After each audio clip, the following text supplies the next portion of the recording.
Okay, I'm going to kind of freeze it right here so you can see some of these questions. You can try them on if you want to. I'm going to go through, I hope most of them, but I'm going to not go longer than 10 minutes. So let me rotate it down here some. Let that sit there for a second so you can freeze frame it if you need to read any of those. And then I'm going to do down here, and we're going to do this last question first, because if you don't understand this, most of these questions are not going to make sense. Okay, so let's talk about this last question first. So the last question is talking about a right triangle that has an acute angle that measures 40 degrees, which means it's got another acute angle that also measures 50 degrees, because it's 40, 50, 90. Using this angle as reference and given the length for the adjacent leg, what ratio in the right triangle table would be useful to find the measure of the hypotenuse? So first of all, let me draw a quick picture. So we have a right triangle, and we've got one corner that's 40 and then one that's 50. And if this is to scale, this side should be slightly smaller because it's opposite from 40 than this other one. And this one's a right angle. It's 90 degrees because we got to add up to 180. Okay, so from this reference angle, this is opposite, this is adjacent, this is hypotenuse. I'm not going to spend much time going over that because there's other videos where I've done that. So if I gave you the adjacent leg, if I gave you this number, so maybe it's 5, it's some number, okay? And I am trying to find out the hypotenuse. That's all in the question. What would I use in my table? So my table looks like this, or the one that you've got written down. It looks like this. And this is not asking me to solve. It's just like, can you read the table? So I know I'm looking at 40 degrees because that's my reference angle. And then I've got the adjacent and I want the hypotenuse. So I've got to look at the adjacent over hypotenuse. And so 0.77 is the ratio for all 40-degree triangles between the adjacent and hypotenuse. So that's 0.77. So if I had been given this number, and if I wanted to actually solve this one, which I don't, I know that 5 over h, or x, or whatever I call it, has to equal 0.77, because that's true of all 40-degree right triangles. Okay, so there's some number that makes that number correct. And we know that number has to be correct for all 40-degree triangles. This is the answer for this problem. I'm just making sure you know how to read the table. I'm not asking you to solve anything because I didn't give you this number. I just said, what if? Okay, that took 3 minutes, super long. I'm going to do a few more, and maybe I'll go. Actually, I'm not Edpuzzling this one, so maybe I'll go longer, and you can just stop it if you get bored. Okay. So that's that one. So let's just look at the very first problem here. These are kind of in random order. Triangle ABC has a right angle at B, AC equals 13, AB is 1125. What is the measure of angle A to the nearest 10 degrees? Okay, switch colors. Draw a right triangle. And what do I got? ABC. Got to get my right angle in the right place. If I know one of these is bigger or smaller, I might want to label it that way, but I'm just going to put A here and C here. And I'm told that the AC is 13, so that's my hypotenuse, and AB is 11.25. And so if I'm looking at angle A, this is the adjacent. So 11.25 over 13, that's my adjacent over hypotenuse. I'm going to grab my calculator. And I haven't done these ahead of time.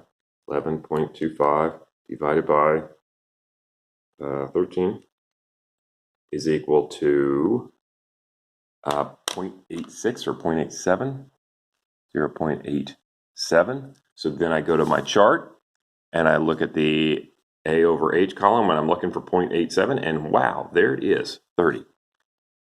And this question said to the nearest 10. So if I got like 0.86 there, I'd still say 30. If I got 0.88 there, I'd still say 30. But I think most of the times they'll come out right. Okay, next question. Triangle. XYZ has a right angle Y. ZX equals 7. ZY equals 1.81. Which of the following are the measure of angle Z. Okay, so let's try to figure that out. So we'll do another one here. We're going to do,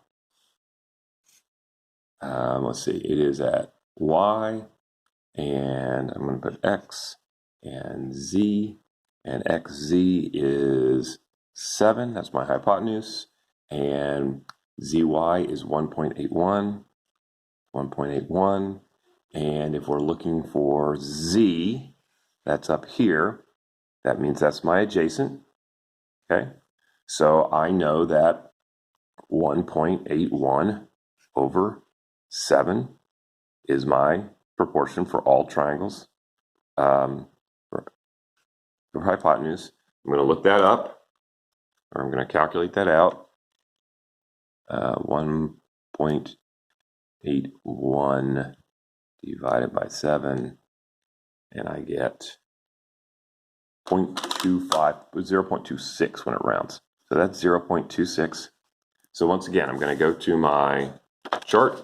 I'm looking at the adjacent over hypotenuse column, and I'm looking for 0.26. So I go down through there, and 0.26 is nowhere to be found, okay? But it's between these two numbers.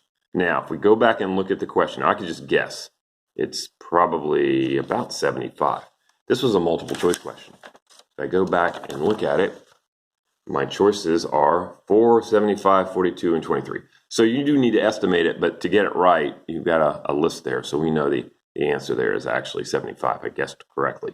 But, you know, it's got to be the number in between 70. There's no other numbers there between 70.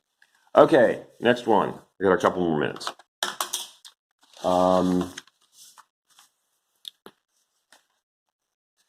Triangle, number 3. Triangle ABC has right angle B. Angle A measures 60 degrees. Side BC measures 5 units. How long is AC? Okay, so ABC.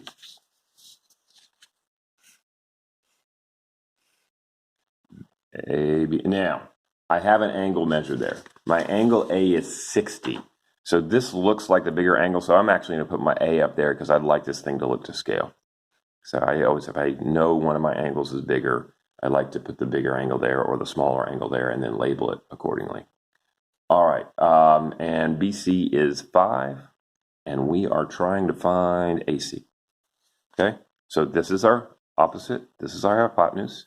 So we know 5 over X is equal to something. So we're going to go to our chart, and we're going to look at 60.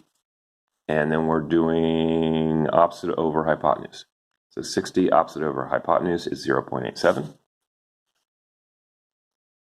And I've mentioned you can turn this into a cross multiplication problem. You can also think, oh, my chart actually tells me the opposite is 0.87 when the hypotenuse is 1, because that's what actually that chart tells me.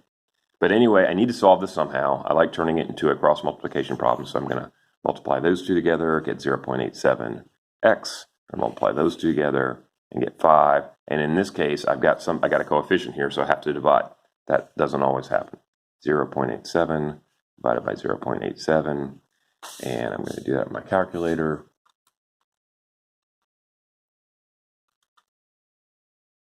And I get 5.7 roughly.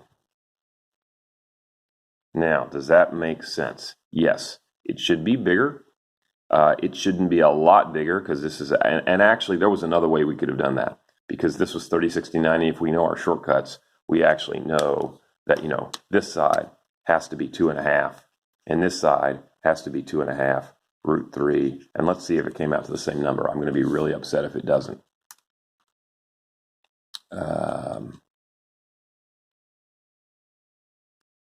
And it does not. So what did I do wrong?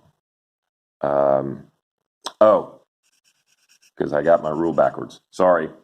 This is 5 divided by root 3, happens to me, and this will be twice that. So let's try that again.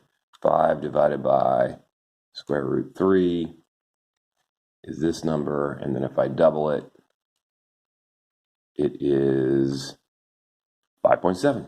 And actually, doing it there, it rounds to 5.8, but it's Close. Okay, I'm expecting, and once again, that's what I'm expecting. Something bigger than 5, but not a lot bigger than 5 based on my picture. Okay, I'm going to stop it, and then I'm going to make a second video.